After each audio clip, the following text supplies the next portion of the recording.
جنوں کا قبول اسلام۔ آپ صلی اللہ علیہ وسلم نے طائف کی طرف رخ کیا۔ آپ صلی اللہ علیہ وسلم نے طائف آنے اور جانے کا سفر پیدل طے کیا۔ اس دوران آپ صلی اللہ علیہ وسلم کے آزاد کردہ غلام حضرت زید بن حارثہ آپ صلی اللہ علیہ وسلم کے ساتھ تھے۔ آپ صلی اللہ علیہ وسلم نے رستے میں ہر گزرتے ہوئے قبیلے سے ان کو دعوت کی، تبلیغ کی، لیکن ان میں سے کسی ایک نے بھی اسلام قبول نہیں کیا۔ طائف پہنچنے پر آپ صلی اللہ علیہ وسلم نے 3 بھائیوں کو جو سردار بھی تھے طائف کے، ان کو بھی دعوت دین کی، تبلیغ کی، لیکن انہوں نے آپ صلی اللہ علیہ وسلم کا پیغام نہیں سنا اور انکار کر دیا۔ آپ صلی اللہ علیہ وسلم نے ان سے اتنا فرمایا کہ اگر آپ نے میری بات نہیں مانی تو کوئی بات نہیں، لیکن اس بات کو پس پردہ ہی رہنے دینا، یعنی کسی کو یہ پتہ نہ چلے کہ آپ نے اسلام قبول نہیں کیا۔ آپ صلی اللہ علیہ وسلم نے 10 دن طائف میں قیام کیا۔ اس دوران آپ صلی اللہ علیہ وسلم ایک ایک سردار کے پاس جاتے اور اسے دعوت کی طرف بلاتے، دعوت حق کی طرف بلاتے، اور آگے سے ان سرداروں کا صرف ایک ہی جواب ہوتا کہ نکل جاؤ یہاں سے، ہمارے شہر سے نکل جاؤ۔ صرف بات یہاں تک ہی نہیں تھی، بات اس سے آگے اس وقت بڑھی جب انہوں نے اپنے اوباش لڑکوں کو آپ صلی اللہ علیہ وسلم کے پیچھے لگا دیا۔ آپ صلی اللہ علیہ وسلم نے جب طائف سے واپسی کا سفر کیا تو ان لوگوں نے آپ صلی اللہ علیہ وسلم کو گھیرنا شروع کر دیا، اور کرتے کرتے اتنی بھیڑ اکٹھی ہو گئی کہ جس رستے پہ آپ صلی اللہ علیہ وسلم تھے ان رستوں کے دونوں طرف اوباش لڑکے کھڑے ہو گئے، جنہوں نے نعوذ باللہ آپ صلی اللہ علیہ وسلم پر تالیاں پیٹنا شروع کر دیں، سیٹیاں بجانا شروع کر دیں، گالیاں دینا شروع کر دیں، اور نعوذ باللہ کچھ بدبخت ایسے بھی تھے کہ جنہوں نے آپ صلی اللہ علیہ وسلم کو پتھر مارنا شروع کر دیے۔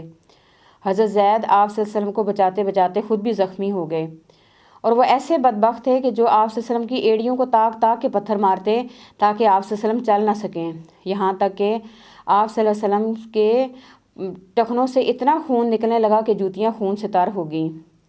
آپ صلی اللہ علیہ وسلم ایک باغ میں جا کے آپ صلی اللہ علیہ وسلم نے پناہ لی، تب وہ بھیڑ واپس چلی گئی۔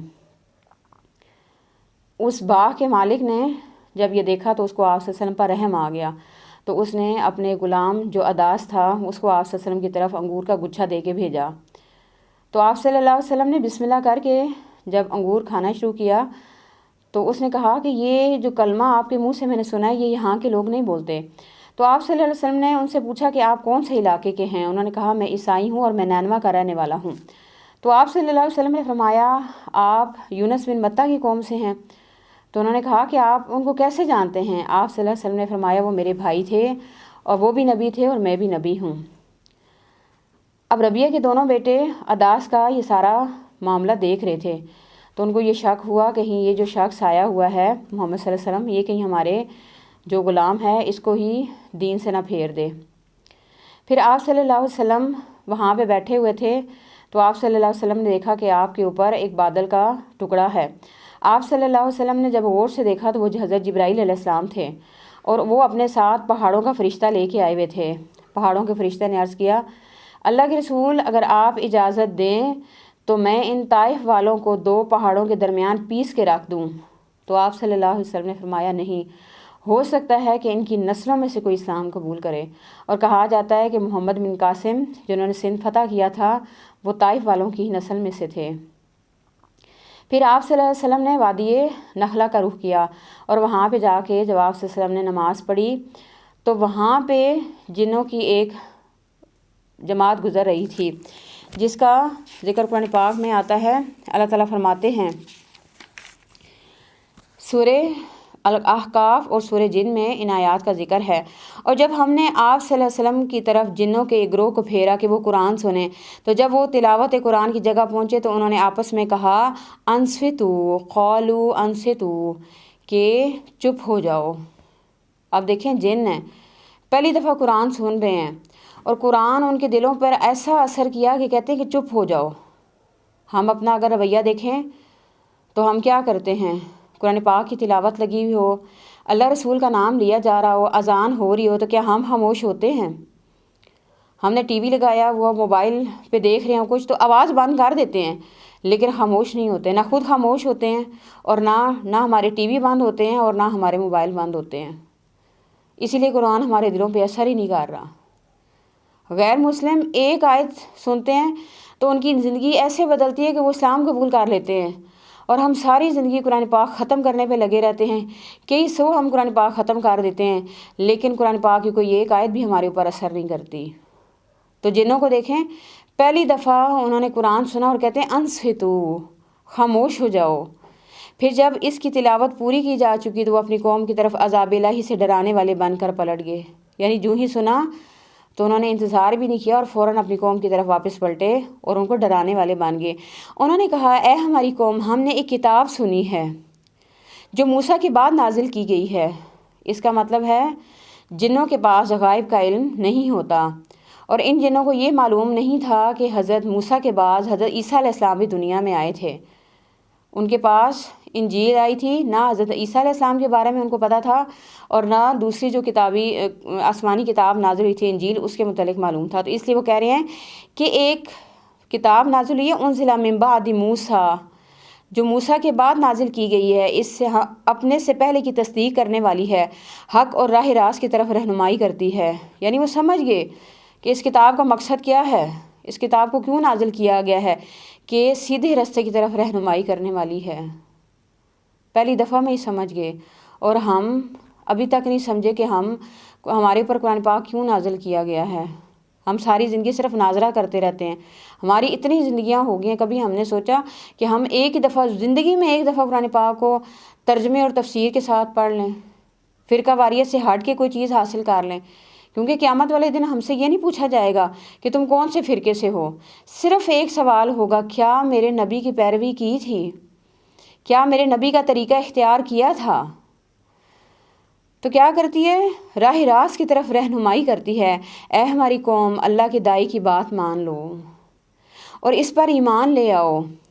اگر آپ جاننا چاہتے ہیں کہ حق پہ کون ہے اور کون نہیں ہے، تو آپ اس بندے کی طرف دیکھیں جو آپ کو دین سمجھا رہا ہے۔ اگر وہ آپ کو اللہ اور اس کے رسول سے جوڑ رہا ہے تو سمجھ لیں کہ وہ بندہ آپ کو سیدھے راستے کی طرف لے کے جا رہا ہے۔ اگر مستند احادیث لے رہا ہے تو اس کا مطلب ہے کہ وہ سیدھے راستے پہ ہے۔ اگر آپ کو اللہ رسول کے علاوہ کسی اور بندے سے آپ کو وہ جوڑ رہا ہے، کسی اور طریقے یا کسی اور راستے پہ آپ کو لے کے جا رہا ہے، تو سمجھ جائیں کہ یہ بندہ صحیح نہیں ہے۔ تو کہتے ہیں کہ اللہ کی دائی کی بات مان لو اور اس پر ایمان لے آؤ، اللہ تمہارے گناہ بخش دے گا۔ دنیا میں اللہ گناہ کس وقت بخشے گا؟ جب ہم سنت رسول کے مطابق زندگی گزاریں گے، اور تمہیں دردناک عذاب سے بچا لے گا۔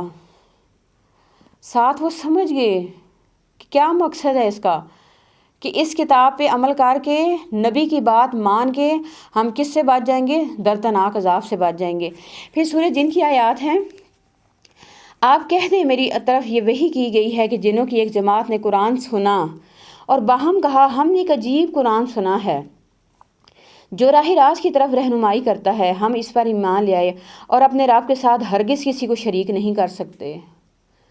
لا الہ الا اللہ کا مطلب ان کو پہلے دن ہی سمجھ آ گیا تھا کہ ہم نے اپنے رب کے ساتھ کسی کو شریک نہیں کرنا، نہ رب کی صفات میں کسی کو شریک کرنا اور نہ رب کی ذات میں کسی کو شریک کرنا ہے۔ آپ صلی اللہ علیہ وسلم کا مکہ والوں کے ساتھ کیا معاملہ تھا، کیا جھگڑا تھا، کیوں وہ آپ صلی اللہ علیہ وسلم کی بات نہیں مان رہے تھے؟ یا جیسے سورہ الکافرون جب نازل ہوئی تو اس میں انہوں نے آپ صلی اللہ علیہ وسلم کو ایک آفر کی کہ اس طرح کریں، 6 مہینے ہم آپ کے خدا کی، آپ کے رب کی عبادت کریں گے، 6 مہینے آپ ہمارے بتوں کی پوجا کیجئے گا۔ تو اللہ تعالیٰ نے فوراً سورہ الکافرون نازل کر دی، کہہ دیجئے اے کافروں، نہیں میں عبادت کرتا جس کی تم عبادت کرتے ہو، اور نہیں تم عبادت کرنے والے ہو جس کی میں عبادت کرتا ہوں۔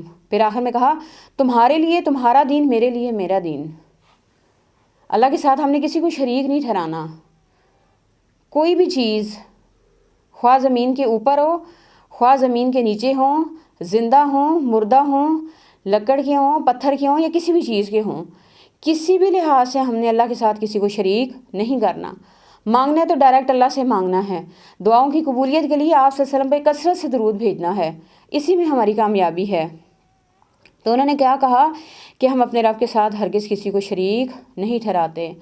اس وقت تو آپ صلی اللہ علیہ وسلم کو نہیں معلوم تھا کہ جن آپ پر ایمان لے آئے ہیں، تو بعد میں جب یہ آیات نازل ہوئی تو اس وقت پھر آپ صلی اللہ علیہ وسلم کو معلوم ہوا کہ اگر اللہ تعالیٰ نے ان کو بتا دیا آپ صلی اللہ علیہ وسلم کو کہ اگر انسانوں نے آپ کی بات نہیں مانی، اگر انسانوں نے آپ کا دل توڑا، اگر انسانوں نے آپ کو اذیت دی، تو میں نے اپنی ایک اور مخلوق کو آپ کی طرف پھیر دیا تھا جو آپ پر ایمان لے آئے اور آپ کو پتہ بھی نہیں تھا۔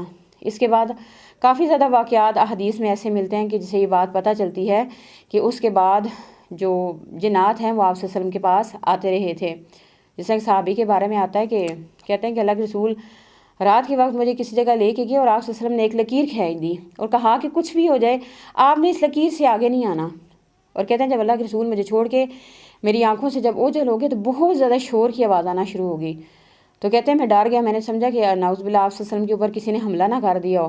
تو کہتے ہیں میں بہت پریشانی کی حالت میں تھا اور میرا دل چاہ رہا تھا کہ میں جا کے دیکھوں، لیکن پھر مجھے بات یاد آ گئی کہ اللہ کے رسول نے فرمایا کچھ بھی ہو جائے اس لائن سے آگے نہیں آنا۔ اسی بے چینی کی حالت میں جب کافی ٹائم گزر گیا، آپ صلی اللہ علیہ وسلم جب آئے تو ایک دم صحابی کہتے ہیں کہ اللہ کے رسول میں تو پریشان ہو گیا تھا، لیکن آپ کی میں نے نافرمانی نہیں کی، میں نے اس لائن کو کراس نہیں کیا۔ تو آپ نے فرمایا کہ شور اس بات پہ ہو رہا تھا کہ میرے پاس مسلمان جن بھی آئے ہوئے تھے اور میرے پاس کافر جن بھی آئے ہوئے تھے، تو ان دونوں میں رہنے کی جگہ پہ جھگڑا ہو رہا تھا کہ ہم کون سی جگہوں پہ رہے ہیں، آپ ہمارے لیے جگہ مقرر کریں۔ تو آپ صلی اللہ علیہ وسلم نے فرمایا کہ جو مسلمان جن تھے ان کے لیے میں نے پہاڑ کی چوٹیاں، اونچی اونچی جگہیں جو پاکیزہ ہیں، جو صاف ستھری ہیں، وہ ان کے لیے میں نے منتخب کی کہ وہاں پہ وہ رہیں گے اور اللہ کی عبادت کریں گے، اور جو غیر مسلم جن ہیں ان کے لیے میں نے میدانی علاقے رکھے ہیں۔ آپ نے اکثر دیکھا ہوگا کہ ویرانوں میں اکثر جنات ہوتے ہیں، قبرستانوں میں ہوتے ہیں، اسی طرح واش رومز میں ہوتے ہیں، کوڑے کے ڈھیر، یہ ساری جو جتنی بھی گندی جگہ ہیں یہاں پہ وہ جنات رہتے ہیں اور اکثر انسانوں کو تنگ بھی کرتے رہتے ہیں۔ تو اللہ تعالیٰ سے دعا ہے کہ اللہ تعالیٰ ہمیں قرآن پاک سمجھ کے پڑھنے کی، اس کے اوپر عمل کرنے کی توفیق عطا فرمائے، اور جس طرح جنہوں نے تبلیغ کا کام شروع کیا تھا اللہ تعالیٰ ہمیں بھی توفیق دے کہ ہم قرآن پاک کو ایسے ہی سمجھیں اور ایسے ہی جنوں کی طرح تیزی کے ساتھ دین کا کام کرتے رہیں۔ وآخر دعوانا ان الحمد للہ رب العالمین۔ السلام علیکم ورحمۃ اللہ وبرکاتہ۔